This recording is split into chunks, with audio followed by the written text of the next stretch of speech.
we have a whole bunch of crypto moguls on Songbird. So if you want to, let's say you want to look for crypto moguls, you can just type that into the search bar there. This is the contract address for crypto moguls. You can copy this address and you can import the token into your account here, and it'll show you how many crypto moguls you have in your wallet then actually.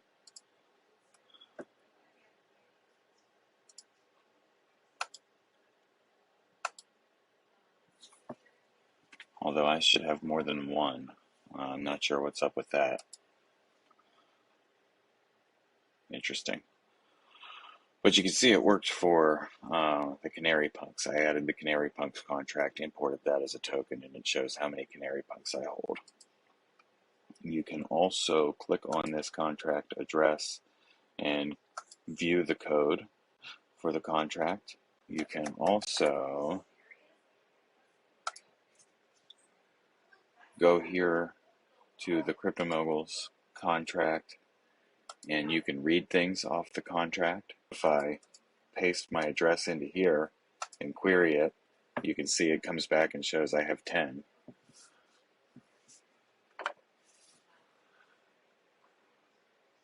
You can also go here and write contract.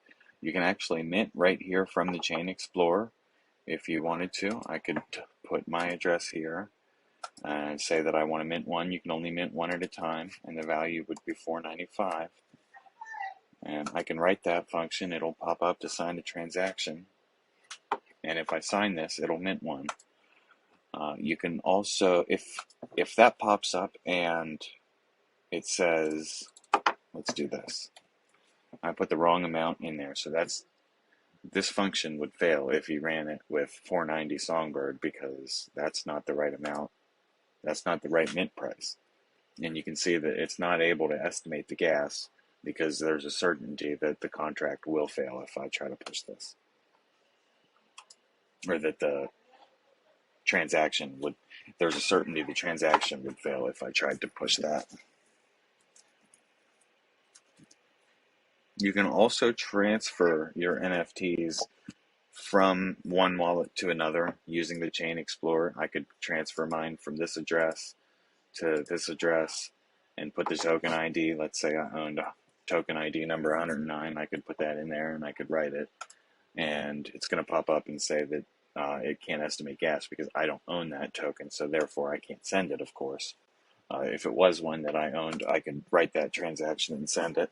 I know that I've heard with OpenSea using etherscan to send NFTs from one wallet to another is cheaper than using OpenSea. OpenSea charges their own fee for the transfer service even. You can come back here to the token and you can view 32 addresses hold crypto moguls.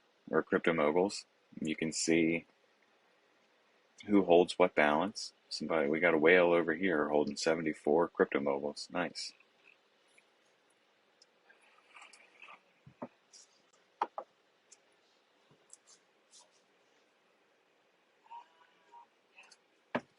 One thing people ask about all the time is how to delegate their Songbird for voting.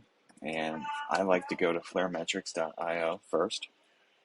And I like to sort this list by top reward rate. And then each week I like to delegate my rewards to the top 2 FTSOs, except for if there's an FTSO that has over 11% of the vote power, then I like to delegate less or none to that one and delegate to the next highest, because if there's over 10% of the vote power in one FTSO, the FTSO only earns rewards for the 10% amount of the vote. So based on these numbers, it looks like 10% of the vote power would be about 600 million Songbird. So any amount of Songbird above that 600 million, or what would be 10%, is not earning rewards for their votes. So this FTSO is going to earn the same amount of rewards as if it were delegating 600 million votes, but it's going to have to split that same amount of rewards with 646 million people, as opposed to this one is only earning 1.32% of the whole rewards to FTSOs, but only has to split it with 76 million instead of 646 million.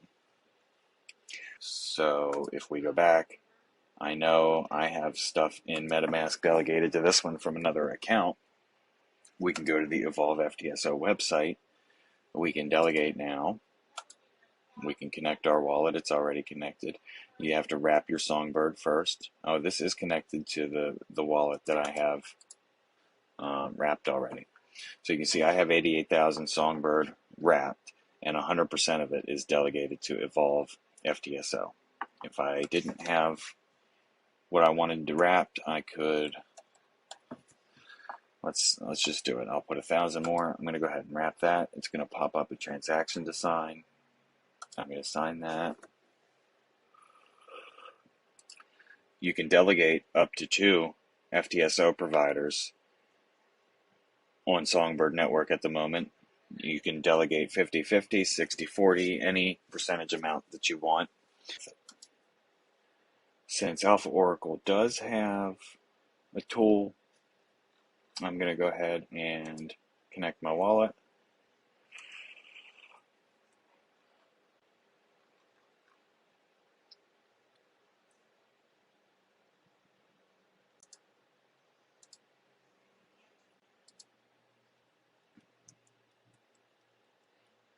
I'm going to change to the wallet I want here.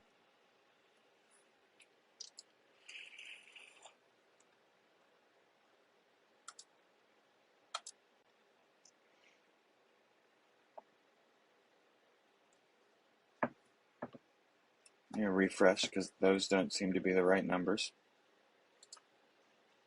There we go.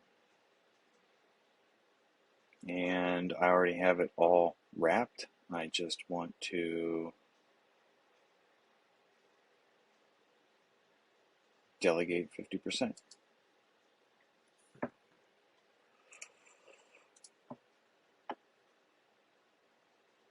My advice would be, if you use the web browser to delegate your votes, use the web browser to claim your rewards and manage your delegations. And if you use the Bifrost tool to delegate your votes, then stick with that one and don't try to use them both at the same time.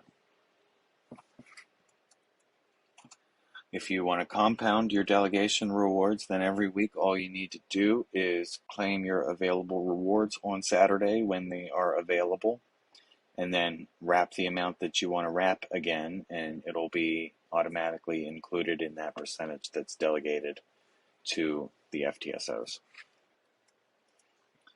Back to the Songbird Explorer, the transaction information should be relatively self-explanatory. You can click on the hash here to view transaction details. You can see in this one, 495 Songbird was paid from this address to this address, and then this CMOG was minted from nothing to the address that called the function.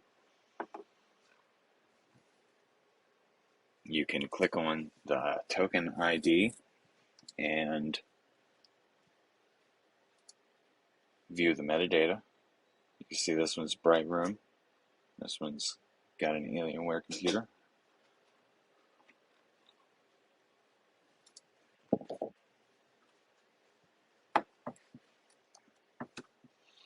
I think that pretty much covers it for the Songbird Explorer.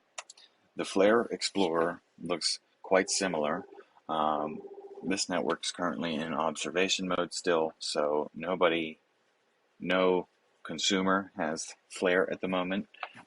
There are some entities that may have flare that they're operating with for getting their FTSOs up and running. I'm not exactly sure how all that works. I do know that the distribution of flare to the rest of us won't occur until the network comes out of observation mode. But in the meantime, you can see the transactions on the Explorer are just transactions from the flare time series oracles, it looks like.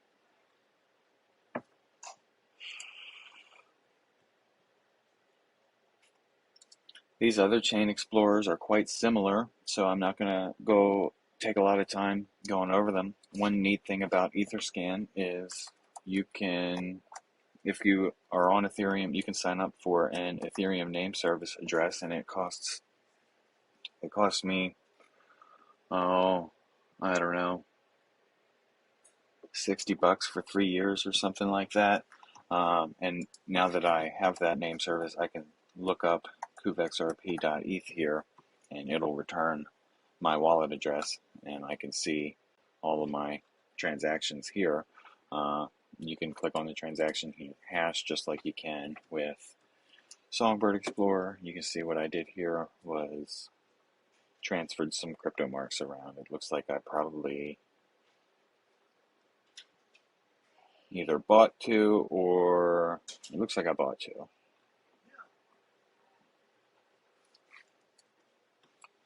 On etherscan, you can click here and you can see all the tokens that this wallet holds. You can click on these tokens, and just like on Songbird Explorer, you can see contract information. You can come to the CryptoMarks address, and you can see that there's 19 holders and how many are held by each user. This particular wallet here is the staking pool. You can see that there are quite a few punks held in the staking pool.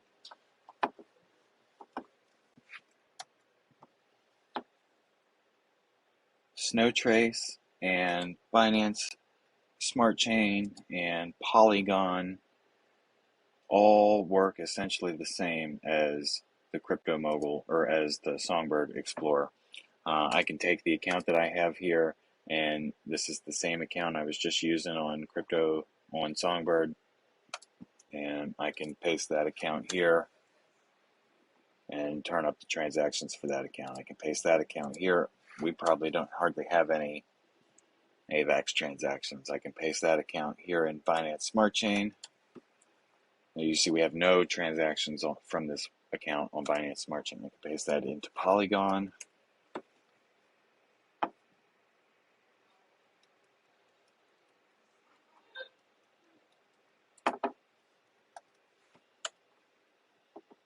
Polygon, it looks like it might not even come up because there's no transactions from that account. I cannot paste it into bithomp, I don't believe, but we're going to try. You can't, because it's not an XRPL account. In fact, none of these Metamask accounts are XRPL account. If you're using Bifrost, you can get an XRPL account with your Bifrost app. You won't be able to search that account in the Songbird Explorer because it's an RN, whatever account. It starts with an R. While we're here, I might as well show you, though, how you would search for an address on bithomp on the XRPL. So that's my address for cuvexrp. I'm going to search that, and it's going to come up with, these are the accounts that I've sent funds to activate from this wallet. If you would search an address like Bitrue, you would see, hundreds maybe of activated accounts here, because how many people activated an account with funds they sent from Bitrue. You can see all of the transaction history here. You can sort that for newest, oldest, different types of transactions, incoming, outgoing. You can see the balance, the amount of reserved for the network, the available balance, XRP conversion rates. There's some pro info here, which is kind of cool. I even have a pay string with bithomp I didn't even know about. That's pretty cool. And then you can even see all your NFTs here on the XRPL Explorer. So we'll be scrolling a while. I think I have like 300 some.